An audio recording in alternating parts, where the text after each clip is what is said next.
저는 지난 3월부터 유목 세미나에서 이렇게 책 같이 여러분하고 같이 읽고 있는 신종범이라고 합니다.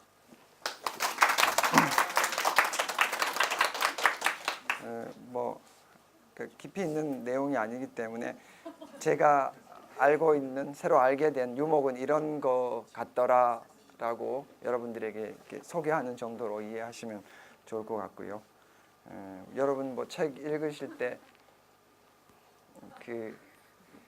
아마 책을 읽는 이유가 여러 가지 있을 텐데 그 중에 하나가 통념이나 상식 이런 것들을 책을 통해서 좀 다시 한번 물어보는 게 그 이유 중에 하나일 텐데 제게도 좀 그런 계기가 되었던 것 같습니다.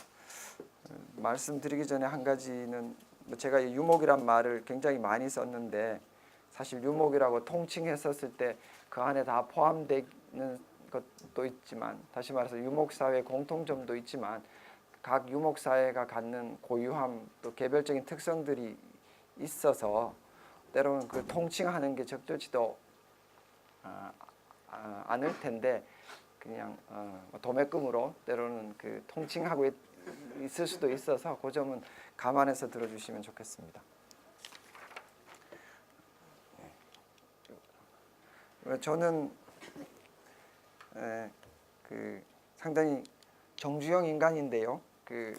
유목하고는 좀 거리가 있는 것 같습니다. 이동을 특징으로 하는 유목에 비하면 좀 그렇다는 말씀인데, 저는 전학도 한 번도 이때까지 안 했었고, 그다음에 또 있는데 이사도 거의 잘 안 했습니다. 그리고 결혼도 한 번밖에 안 했고, 그래서 좀 그러다 보니까 기본적으로 좀 그 정착에 대한, 그래서 정착이 아닌 것 그리고 유목인 것에 대해서 좀 좋지 않은 이미지를 가지고 있었던 것 같습니다. 그래서 뿌리 내리지 못하는 삶, 그다음에 떠돌이의 삶.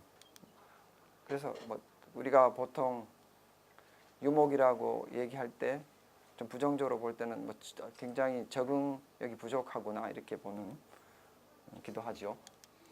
그래서 결국 이거는 정착과 안정과 질서에 대한 기본적인 염원들이 있고, 다른 한편에서는 이것이 없었을 때에 결여되었을 때 불안, 이런 것들이 정착을 고수하게 만드는 거 아닌가 싶습니다.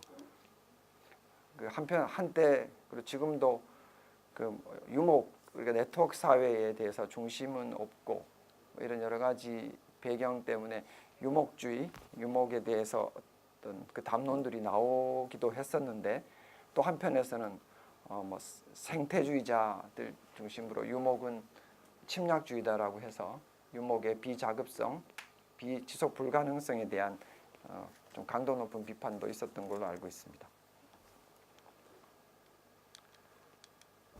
그래서 유목은 침략, 약탈, 기생, 야만, 가난 등 이러한 부정적인 이미지들이 많이 들씌워져 있었고, 중앙유라시아를 이란 책을 쓴 인류학자 크리스토퍼 백위드 같은 분은 호전적, 가난, 전투력, 이렇게 그렇게 좋은 말인 것 같지만은 상당히 비하하는 내용들이 있어서 요즘 나중에 끝에 가서 이분의 좀 논박에 대해서는 짧게 말씀드리겠습니다. 제가 시간을 안 재고 있네. 이런 유목 국가에 대한 좀 정형화된 이미지들은 역사 서술과 기억, 그리고 유목 국가의 현재 모습, 그러니까 유목 국가, 과거 유목적 전통을 가진 국가들이 현재 어떤 국제적인 경제적인 위상을 갖고 있느냐에 따라서 부정적인 이미지가 조금 더 강화되는 측면이 있는 것 같습니다. 예를 들어서 몽골의 현재를 보면 1인당 GDP가 한 5,000불, 아주 최빈국은 아니지만은 그래도 개도국, 하위 개도국 정도 수준이고, 저희가 이건 저희 부정적 이미지, 이렇게 사실상 한국에 온 몽골 유학생들이 칼럼이나 글을 쓸 기회가 있을 때마다 제발 몽골이라고 불러다오. 어리석을 몽자의 옛꽃자 뭐 그런 것 때문에 그런 얘기를 하고 있는 것 같습니다. 뭐 저희 그 한국사 입장에서도 한 100년 가까이 고려를 간섭하고 개입했던 그 원나라에 대한 이미지 뭐 그런 것들이 합쳐져서 그 몽골이 포함된 유목에 대해서는 이런 생각을 가지고 있는 것 같습니다. 그러다 보니까 아주 뭐 영역으로서는 지리적 영역으로서는 가장 넓었던 지역을 차지했던 몽골이지만 지금 현재 입장에서는 굉장히 비교적 초라해진 모습을 갖고 있기 때문에 사람들 입장에서는 분명히 그 결정적인 결함이 있었기 때문에 이렇게 몰락하지 않았을까라고 또 짐작하는 것도 있는 것 같습니다. 게다가 아까 말씀드린 대로 그 역사 기술이나 기억의 문제에 있어서 사실상 분명히 문자는 있었는데 기록으로 많이 자신들의 삶이나 역사를 기록으로 많이 남기지 못했다는 점, 그리고 농경민이나 도시민, 유목민 하는 사람들의 오해와 고필이 또 우리 기억을 지배하고 있고 특히나 피지배자, 피정복자의 피해 의식이 역사에 또 많이 반영되어 있는 것 같습니다. 유럽인들에게 타타르인이라는 것은 뭐 굉장히 그 타타르의 명예라고 해가지고 그 타타르인에 대해서는 상당히 아주 극도의 그 혐오감을 가지고 있는데 사실 타타르는 몽골 지역에 있었던 일개 민족인데 그것들이 유목사회, 몽골 전체를 대표하는 듯한 그 인상도 그렇게 갖게 된 것 같습니다. 하지만 소련 해체 이후에 그 지역, 그 문헌에 대한 접근이 용이하게 되면서부터 조금씩 그동안 가리워졌고 덮여있던 역사들이 조금은 이제 드러나고 있다고 합니다.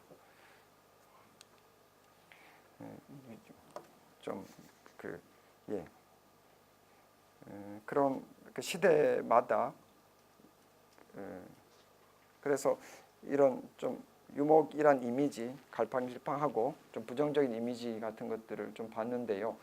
뭐 저는 개인적으로는 어떤 대상에 대해서 극도로 악마화하거나 극도로 미화하는 것은 기본적으로 그 대상에 대해서 정확한 지식이 없기 때문이라고 생각이 듭니다. 아시겠지만은 중세 유럽에서도 여성은 때로는 성녀로 추앙을 받다가 동시대엔 또 다른 이유로 마녀가 되기도 했던 거죠. 그래서 뭔가 그 실체에 대한 정확한 접근 없이는 그때그때 상황에 따라서 높이 받들어지기도 하거나 아주 멸시되기도 한다는 점 말씀드리고 결국은 유목을 조금 알아야 되겠다 이런 의미 되겠습니다. 이거는 뮬란에서 나오는 흉노인데요. 괴물처럼 이렇게 좀 그려져 있습니다. 요거는 얼마 전 영화 그 남한산성에 나오는 그 청나라의 황제 홍타이지입니다. 그 상당히 별로 그 이 인물이 등장하는 시간이 별로 길지는 않고 또 말도 별로 없어서 뭐 부정적 이미지다 긍정적 이미지다 하는 말은 좀 하기는 어렵지만 그래도 상당히 청나라 황제를 좀 중립적으로 그렸던 거 아닌가 뭐 이런 생각은 좀 들고요. 요거는 그 제가 뭐 가끔씩 보는 만화 그 뭐 삼국지도 그리고 수호지도 그리고 뭐 사기도 그렸던 요코하마 미치데루라는 만화에 나오는 흉노의 그 선우 그 두만 선우의 아들 묵돌 선우를 이렇게 안 나오네 이렇게 그렸습니다.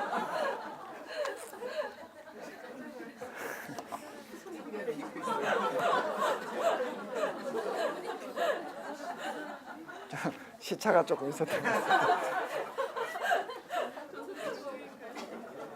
예. 이거는 뭐 흉노열전에 뭐 나오는 그 구절입니다. 사기에 보면은 그 대원열전하고 흉노열전이 주로 유목에 대한 얘기가 되겠는데요. 이건 흉노열전 기본적으로 우리 인식 속에 갖고 있는 유목에 대한 이미지들이 좀 곳곳에 들어 있는 것 같습니다. 글, 자, 활, 그다음에 목축, 군사, 뭐 이런 무례함, 뭐 이런 것들 가지고 있는 것 같습니다. 그래서 뭐 저희가 그 8개월 동안 그 책을 같이 보면서 나왔던 뭐 유목 민족, 유목 사회 국가들이 이런 것들인데요. 그래서 뭐 저는 뭐 가볍게 알고 있는 것도 있었고 뭐 어렴풋이 알고 있는 것도 있었는데 뭐 예를 들어 뒤로 여기서 뭐 에프탈이라든가 유연이라는 것은 뭐 그전엔 잘 몰랐던 유목 민족이었습니다. 좀 지도를 보면 시각적으로 조금 도움이 되지 않을까 싶은데요. 이게 우리가 보통 유목 제국 할 때 제일 먼저 얘기되는 그 스키타이 이쪽이고요. 정확하지는 않습니다. 위치가. 그다음에 이게 흉노 좀 될 것 같고요. 그다음에 여기는 월지가 있었는데 월지는 화살표 모양대로 여기 있다가 흉노한테 쫓겨나서 저쪽으로 이동했습니다. 그다음 이게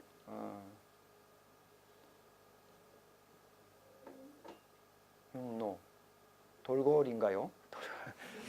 헷갈리네. 예. 너무 넓은가? 그냥 가보겠습니다. 여기 이게 위구르인가? 아무튼 제가 뭐 죄송합니다.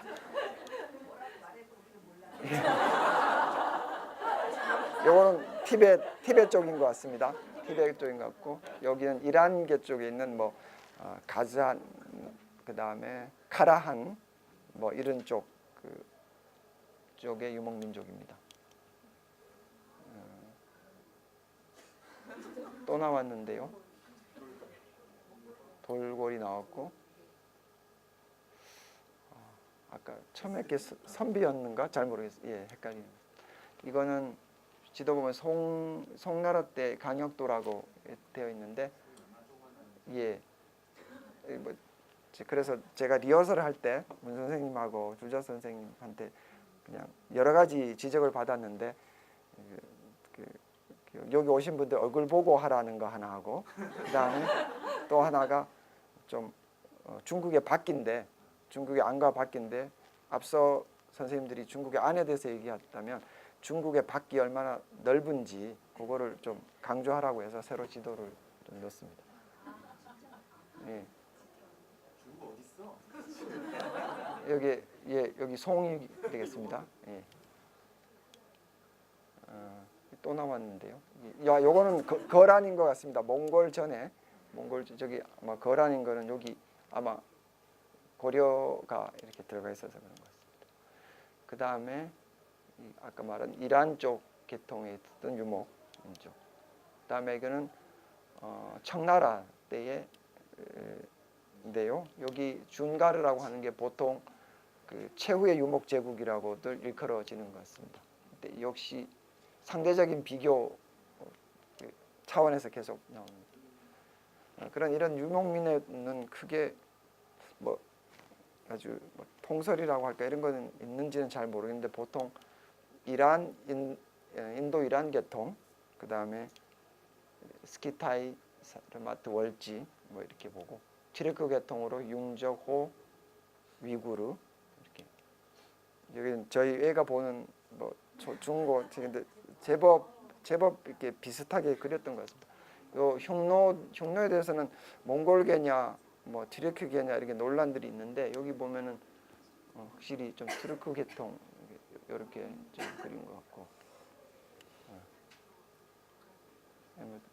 꽤 고증을 잘해서 그렸다 이런 생각을 좀 했습니다.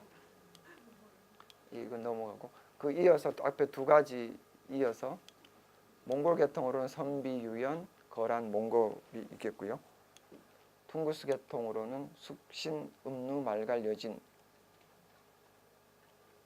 있겠습니다. 숙신, 음누는 그 말갈 이전에 주나라 때 뭐 그 이전에 있었던 북방 민족이 되겠는데 이거를 좀 어족에 따른 계통 분류라고 봐야 되지 않을까? 뭐 저는 그렇게 생각이 듭니다. 그러면 우리가 얘기했던 이 유목은 기본적으로 뭐 내륙아시아 지역에 있다고도 하고 중앙아시아에 있다고도 하고 중앙유라시아 지역에도 있다고 하는데 마침 뭐 이렇게 전문가가 있는 대학에 찾아봤더니 이거는 개념 자체가 굉장히 진화하는 거다. 뭐 이런 식의 이제 설명이 있었습니다.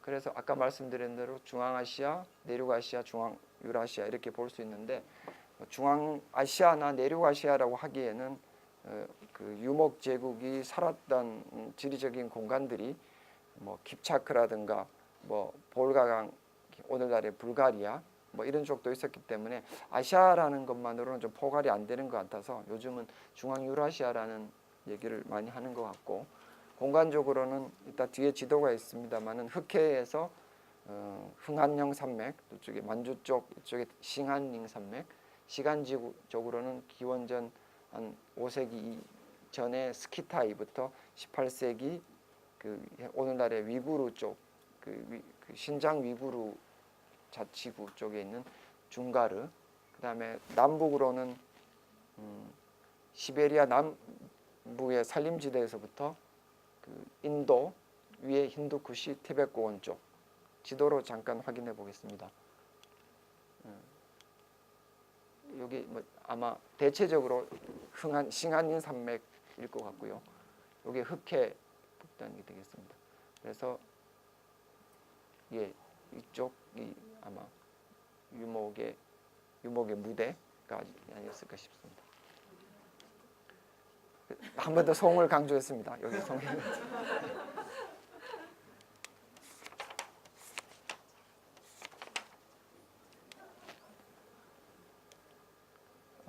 이게 아마 여기에 그 좀 비교 명청 중국 영역 비교한 건데요. 아마 그 파란색이 강희제 아마 청나라 때 최대 판도 같고요. 명나라는 붉은색. 오늘날은 그 저쪽이 몽골이 될 것 같고요. 이렇게 이런 비교로 보시면 되겠습니다. 요거는 뭐 좀 역동적인 동영상이 있어서 동영상이 아니라 몽골의 움직임을 볼 수 있어서 이게 몽골의 최대 판도고 저게 그 차카타이 칸국도로 나눠진 게 되겠습니다.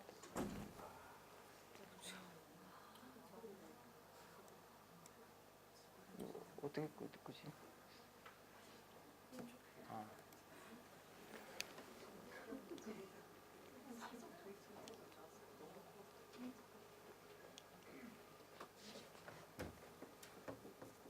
나갔다 와서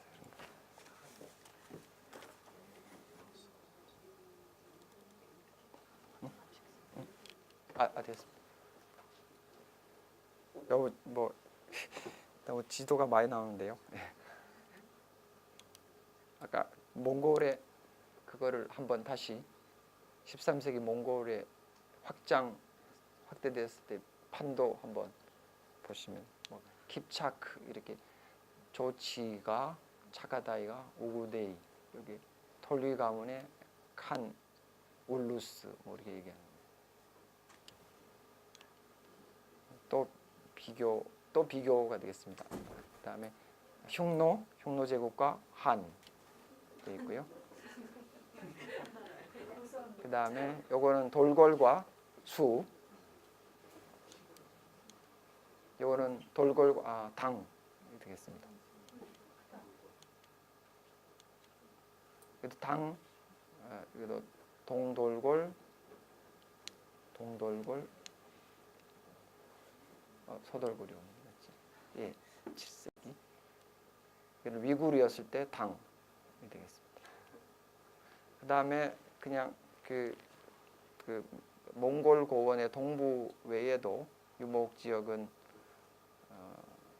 그 중앙아시아 오늘날의 우즈베키스탄에 있는 그 사마르칸트도 중요한 유목 지역이 있는데 이 지역을 왜 보게 됐냐 하면은 저희가 참 읽었던 여러 가지 그 유목 제국에 대한 책 중에서 뒤에 색인을 보면 굉장히 사마르칸트가 많이 인용이 되고 있더라고요. 그래서 역순으로 다시 본문으로 왔었을 때 그만큼 그 굉장히 변동이 많았던 그런 역사고 한 2000년 동안에 저희 같으면은 뭐 고조선까지 하더라도 한 10개 미만인데 굉장히 많은 그 지배 국가들이 이렇게 사마르칸트를 거쳐가서 유목 사회의 어떤 요동치는 그 변화 같은 거를 좀 보면 좋겠다는 사마르칸트고요. 이거는 잘 아시다시피 아프라시아 그 궁전인 건데 요 고려인 무사라고 해서 좀 그 사마르칸트가 속해 있던 여기는 이런 예전에 옴미아드라고 했는데 여기 우미야드 그 이슬람교 때에 속해 있었고 그다음에 이건 또 티무르 때도 여기 사마르칸트에 있습니다.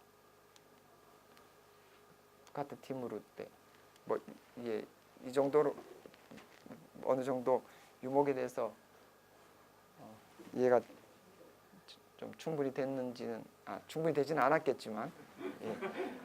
그럼 이런 유목은 어떤 특징을 가지고 있는지 몇 가지 좀 말씀드려 보겠습니다. 이거는 몽골 비사에 나오는 내용인데요. 저는 제가 상당히 좀 놀랐던 거는 움직이지 않는 거주지 이렇게 있는 걸 보고 상당히 놀랐습니다. 거주지라는 것은 땅에 붙어 있는데 거주지를 옮긴다는 게 도대체 무슨 일인가? 그래서 결국 그 유목은 이동성과 목축 그리고 그런데 많은 경우 그 역사의 발전 단계를 수렵해서 목축에서 농경으로 이렇게 발전했다고들 보는데 최근 유목을 연구하고 중앙아시아 유라시아사를 연구하는 사람들에서부터 요와 같은 발전 단계는 더 이상 이렇게 일반적으로 적용될 수는 없다고 보는 것 같습니다. 그 목축과 농경은 병행적으로 공존할 수도 있는 거라는 것인 것 같습니다.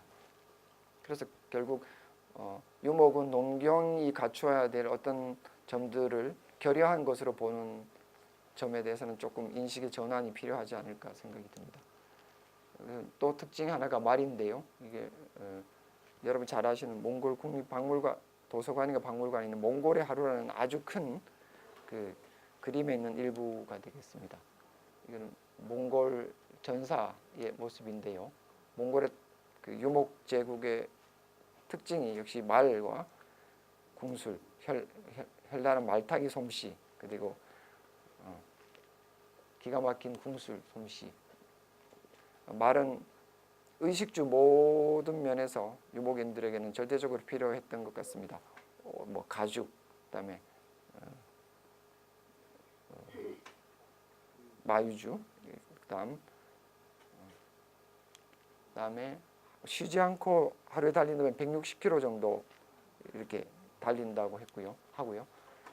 이 말을 잘 제압해서 마음대로 이렇게 다룰 수 있게 된 데에는 말 제갈, 안장, 등자 등의 발견이 중요한 이것들을 도입한 게 중요한 계기가 됐다고 들었습니다. 이 제갈 같은 말의 제갈을 물릴 때는 이 말의 이를 빼서 고기에다가 제갈을 박아 넣어서 그래서 그를 잡고 있는 사람이 그걸 당겼을 때 말에게 이렇게 통증이 전해져서 제압하기에 좋게 됐다고 그렇게 등자 그 말 옆에 있는 발을 끼워 놓을 수 있는 등자를 만들어서 그 말을 또 다루기 좋고 다루기 쉽게 됐고 그래서 엉덩이를 말에 대지 않고도 일어서서 이렇게 180도 이렇게 돌아서까지 이렇게 활을 쏠 수 있었다고 합니다.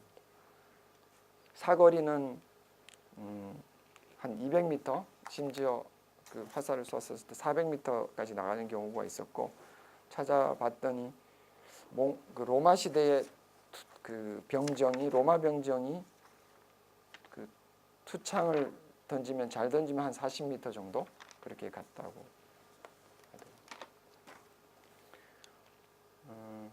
결국 몽골 또는 유목 민족들이 세계를 할 수 있었던 것들은 이러한 말과 궁술의 바탕을 둔 전투력이었는데 이제 아마 이게 그 힘을 잃어버리게 된 것이 바로 대포, 총포의 발명으로 인해서 그 전과 같은 전투력은 상실한 것 같습니다. 아까 처음에 말씀드린 그래서 유목에 대해서 좀 오해를 줄이면 좋겠다는 차원에서 몇 가지 말씀을 드리면 유목민 호전적 가난 그리고 전투력. 근데 이분은 결국 이게 문명인과 야만인의 이분법에 기초한 야만인 판타지의 하나다라고 얘기하고 야만족이라고는 하지만 사실은 많은 언어들이 이쪽 중앙아시아, 중앙유라시아 쪽에서 인도 유럽어족이 발생했고 타고난 전사, 타고난 상인, 타고난 농민은 없다. 그 유목사회 내에서도 이런 사람이 있고 저런 사람이 있는 거라는 거. 그 다음에 대부분의 전투에서 정주국가가 유목국가를 이겼다. 그리고 우리들이 갖고 있는 뭐 유목국가라고 하면 싸움, 전쟁, 승리 이런 것들은 조금 수정돼야 된다. 이렇게 얘기를 하고 있습니다. 결국 인디안 역사에 대해서 왜곡을 한 후에 인디언들이 거의 사라진 후에 뼈아픈 과거를 들춰내면서 찾아낸 진실 그런 경우하고 비슷한 거 아닌가 싶습니다. 13세기에 그 몽골을 방문했던 그 서유럽의 플라누 카르피니 그리고 또 이백 또 돌고래에 대한 묘사이기는 하지만은 유목민을 에 대해서 그들이 질주할 때 얼마나 훌륭하고 당당한가 채찍 소리가 눈을 가르고 이런 아주 찬양의 묘사를 하고 있습니다. 마르코 폴로는 징기스칸 죽음에 대해서 이렇게 표현했고요. 14세기 영국의 초서가 쓴 캔터베리 얘기에도 긍정적으로 징기스칸을 묘사하고 있습니다.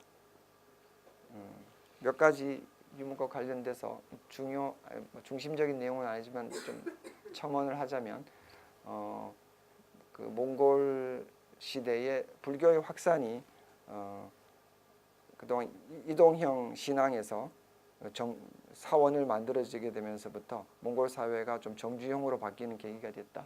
이런 얘기가 있고요. 아까 말씀드린 대로 말과 총포의 발명, 총포가 등장함으로써 말과 활을 대체해서 유목민들의 전투적인 군사적 우위가 그때부터는 약화되었다 얘기하고 있습니다.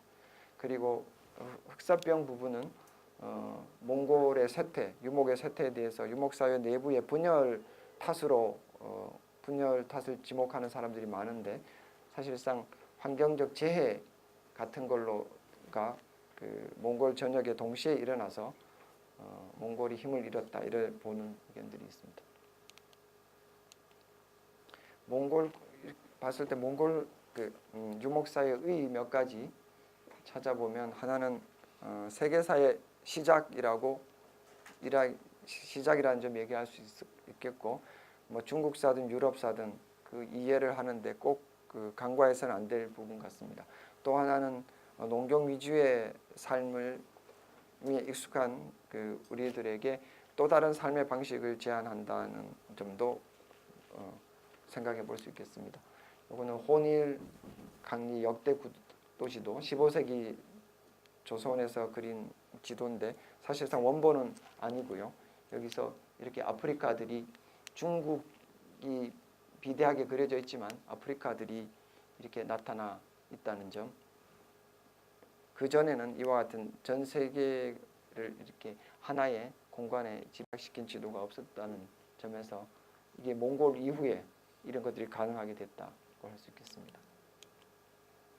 라시드 우딘 영어로는 이렇게 표현하던데요. 집사라는 책입니다. 이 책은 몽골, 투르크, 유대인 역사까지 다 모아놓은 역사입니다. 서아시아 쪽 몽골 칸 국의 신하였지만은 이 역사는 세계사적인 조망을 바탕으로 이렇게 여러 나라를 썼습니다. 우리가 15세기, 16세기 그 오늘날 현대 사회의 시작을 대항해 시대라고 얘기를 하는데, 그 전에 몽골을 통해서 동서 교류가 활발해지고 유럽 사람들이 그리고 중국 사람들이 서쪽을 자유롭게 완행했던 대여행의 시대가 없었다면 대항해 시대도 불가능했고, 그리고 오늘날도 만들어지지 없을 거라는 점에서 몽골 유목사회 국가의 의의도 있겠습니다.